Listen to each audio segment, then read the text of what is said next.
আসসালামু আলাইকুম ভিউয়ার্স, সবাইকে ওয়েলকাম জানিয়ে নতুন আরও একটি এপিসোড শুরু করছি। ঈদ আয়োজনে আজকের রেসিপি থাকছে মতি পোলাও কিংবা বুন্দি পোলাও রেসিপিটি। নাম তার পোলাও হলেও খেতে কিন্তু অনেকটা বিরিয়ানির মতো। দারুণ মজার এই পোলাওটা খেতে কিন্তু দুর্দান্ত।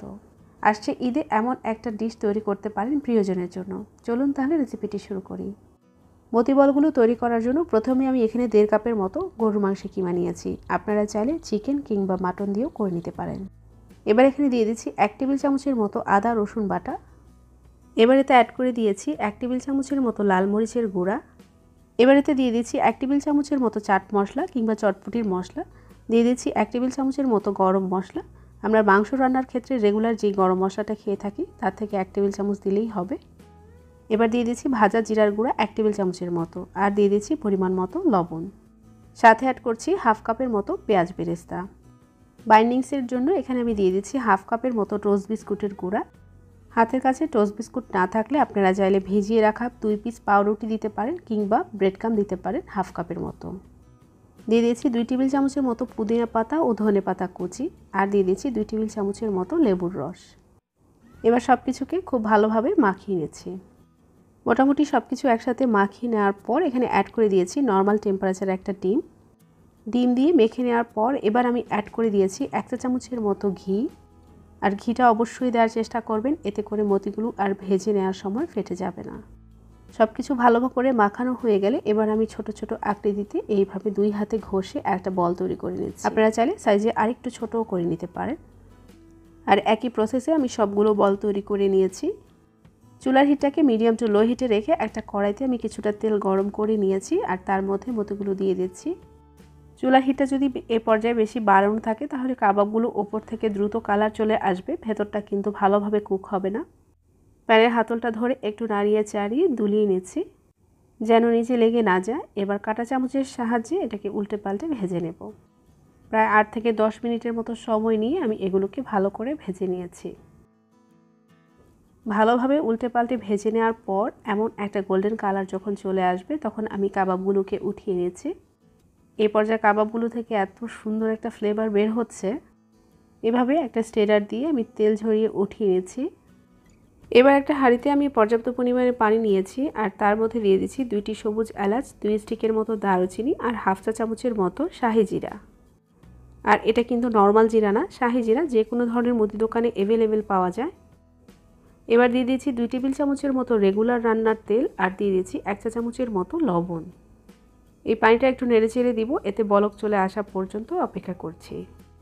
এই ফাঁকে আমি 2 কাপের মতো বাসমতি চালকে 30 মিনিটের মতো পানিতে ভিজিয়ে রেখে ভালোভাবে ধুয়ে পানি ঝরিয়ে রেখেছি।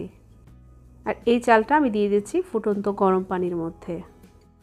চালটা দিয়ে একটা স্প্যাচুলার সাহায্যে দ্রুত নেড়ে দেব যেন হাঁড়ির তলায় লেগে না যায়।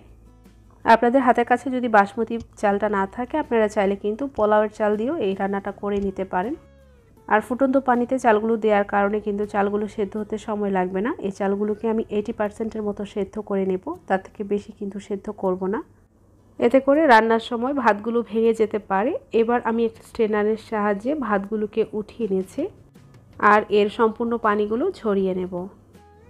এবার একটা হাঁড়িতে আমি যে আগে মতি কাবাবগুলো ভেজে রেখেছিলাম সেই তেলটা দিয়ে দিচ্ছি হাফ কাপের মতো। এবার তেলটাকে গরম করে এতে দিয়ে দিয়েছি একটি তেজপাতা, 2 স্টিকের মতো দারুচিনি, আর 2টি সবুজ এলাচ। এবার এখানে অ্যাড করে দিয়েছি হাফ কাপের মতো পেঁয়াজ কুচি।